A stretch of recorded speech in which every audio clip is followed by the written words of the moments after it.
What up, guys, and welcome back to the reaction channel. Today we're going to be reacting to Inside Japan's Worst Tiny Apartment by Tokyo's Lens. Now, I want to visit Japan one day.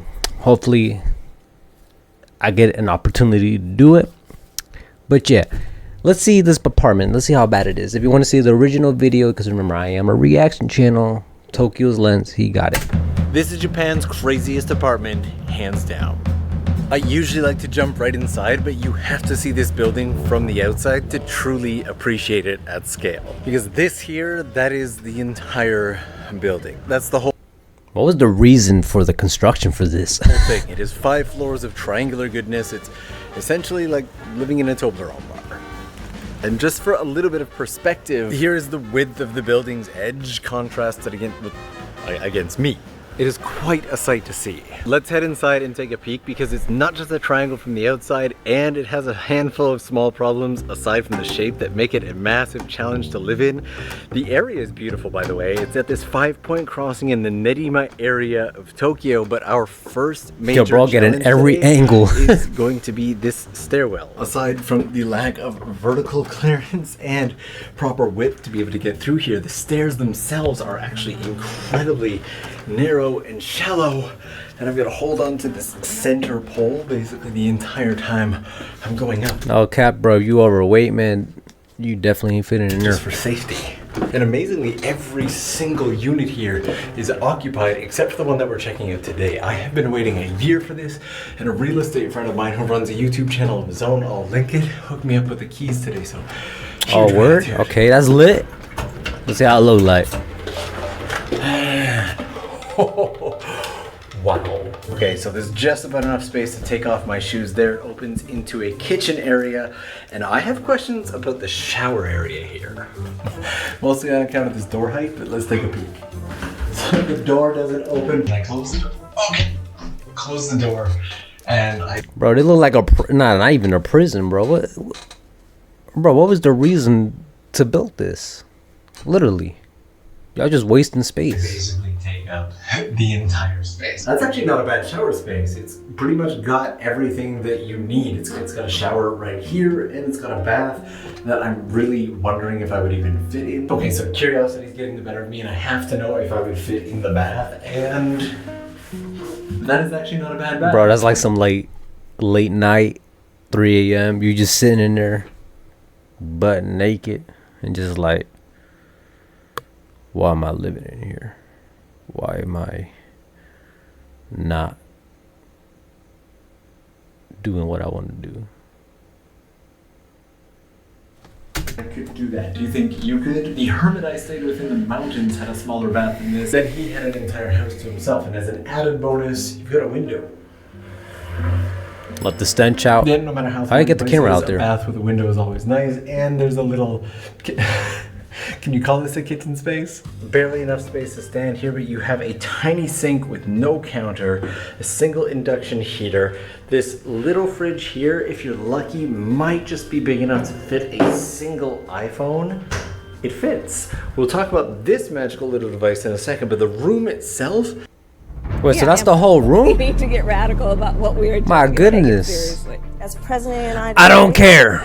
Does not look like this.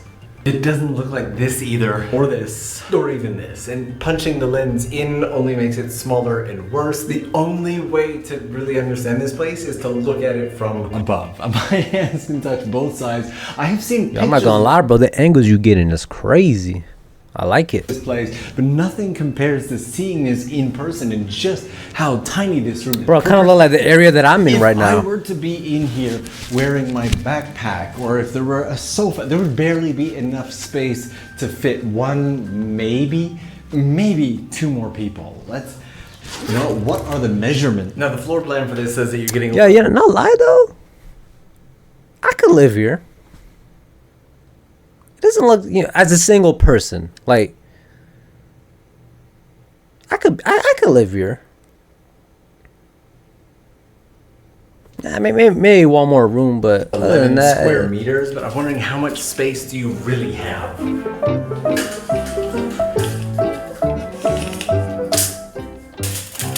Front to back, side to side, the widest space that you're getting in any direction is just over 2.5 meters. But it makes me wonder where I would put anything. Where would you put anything? Since we're in Japan, for example, instead of a bed, you'd most likely be using a futon, and then you would store it in this closet here. But do you really even need the closet? Or do you feel it's just taking up valuable space in the apartment? It does have a hanging rack so you could hang clothes on it and whatnot, but it is rather large. And this place also has a lot of the other minor amenities that you would need. On this side of the room, you have a hookup for TV reception, but if you want to plug it in, the plug for some reason is on the other side of the room, and the room gives you a total of 2 whole plugs. So you could plug 2 things in if you want to. And there's a hookup for telephone and internet here that should just never be touched. Okay. So we're gonna put that back, and we'll pretend that never happened. I mean, it look like it need repair anyway. And as pretty as it looks, none of the brick here is real. These are sponge bricks from the dollar store, and if you look real carefully, this is actually brick wallpaper. But you also do have an in-window air conditioner. This style of air conditioner is fairly rare in Japan. They're usually mounted up top, and this here is a hookup for fiber optics. So you've got all the internet you would need. Mind you, in Japan, Wi-Fi modules are everywhere. The biggest problem with this place so far is just the noise. It's actually taken me a really long time to shoot this because this is one of the main streets of this area, and it is just filled with bikes and trucks and garbage trucks and stuff going through it all hours. This is probably so far the single noisiest apartment that I've had the opportunity to experience in Japan. Mind you, some people just aren't that bothered by the noise, especially considering the fact that the rent here is unbelievably cheap at only 40,000 yen per month. I also love how much is that in US dollars? The windows and balconies have these I can't fit through this window. Have these little cover thing. I don't know what it's for. It's not actually covered by anything, but it's wonderful. And since we're on the outside edge of Tokyo, a lot of the buildings out here are much lower, and the view is quite nice. At least it is today. And these here look like you'd be able to hang poles on them for your laundry. But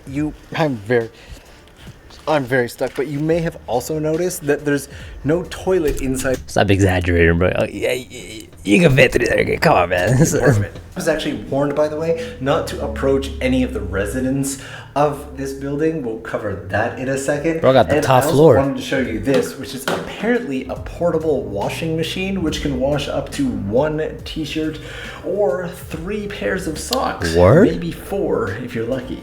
Didn't even know stuff like that existed. Oh, I gotta find that, bro. The toilet is actually out here. We've actually got to go. Oh yeah, I was like, where the bat? You got to do your business. To the front door. I just realized that. Put your shoes back on, and then your toilet is going to be right here. Now, luckily, each floor or unit does have their own toilet. Oh, okay. I was about to say. Though. Imagine, bro, like I walk in, the last guy, he just finished eating sushi with noodles and stanked it all up. Here's what it looks like. Now the door itself doesn't even open all the way, and this is your toilet space. That is basically the entire thing. You have a little sink on top, but standing up inside may be a challenge. What was the point of making this? Let's watch the claustrophobics freak out when we close the door. Yo, I know I got a stank, and then when you're taking a number 2. That's the entire toilet space. And with limited ventilation, it does get very hot in here. It's not the kind of place that you would want to be in the depths of summer. But as for... Bro, sweating. Out of here, it is really warm. But as for those warnings that I got... Now, I've only ever gotten a warning like this one time before, and it was when I shot a video about a $100 apartment here in Tokyo, and I was recommended just not to approach the residents because they may not be friendly, welcoming, or even want to talk. And here, I wasn't really given a reason. They were like, it's probably a good idea if you just don't approach the residents. Mind you, this... I can see why, bro, living in that place, bro. That little spot, bro. Like, you just move 2 steps and itself is you had your actually fairly kitchen. well known. The sign is kind of blocked right now, but it's called the Sankaku Biru, or Triangle. It's literally called the Triangle Building. So my assumption was that they've just gotten too much media attention because it is a fairly well-known building. But when I asked, they were like, "No, that's not why. You just probably shouldn't do it." I'm so curious. What do you think it could be? Why should I not approach the residence? Alright, I actually just made my way up to the 5th floor, and the door here is off of its hinges, and it seems like the apartment inside has been completely abandoned. I think I'm gonna use a 360 and get a bit of a peek. Hey, yo. Then you see some guy back there. That is wild, and it's a little bit unfortunate because this seems to be the only unit that actually has a balcony as well. That is trashed. That's too bad. What happened there? But would you live here? Would you live in this tiny triangle apartment? Dang, I don't know, bro. People always ask me if I would, and my first apartment in Japan was way smaller than all of this. I also did not have a kitchen. I spent most of my time out of the house anyway, and I didn't really own anything since it was my first year in Japan. So yes, I would 100% live here. But what about you? I was leaving and looked back, and if you take a look at the plot of land that it's on, they've taken this really narrow plot of land and just squeezed a ton of real estate right into this tiny little space. Like, they even have their own parking space. Japan, Japan really always impress me with how you utilize. How you gonna leave? Oh, no, they got chained. That's amazing. Okay, going down these stairs feels 10 times more dangerous. Or just teleport it back to the building? This does not feel safe. I know he edited it out. Oh, I nailed my head going in. Oh. Did the same thing like 6 times on the stairs. Oh my god, it got really hot in here while I was shooting that, and I wasn't expecting it, and I'm just, whew. Yeah, I gotta see more of his videos, bro. That was a cool perspective. Man, comment below. Would y'all live? What the? Comment below. Would y'all live in that little tiny apartment just by yourself? If you were going to Japan, let's see what. You know what? I would. You know, if I was single, moved to Japan. Why not? You know, it seems chill. I probably won't be there a lot since there's a lot to do in Japan, I'm assuming. So, but yeah, I'm definitely gonna watch more of this. Tokyo's Lens literally was just on my recommended. I was like, hey, let me see it, man. I enjoyed the video. I hope you did too, and I'll see you guys in the next reaction. Yeah.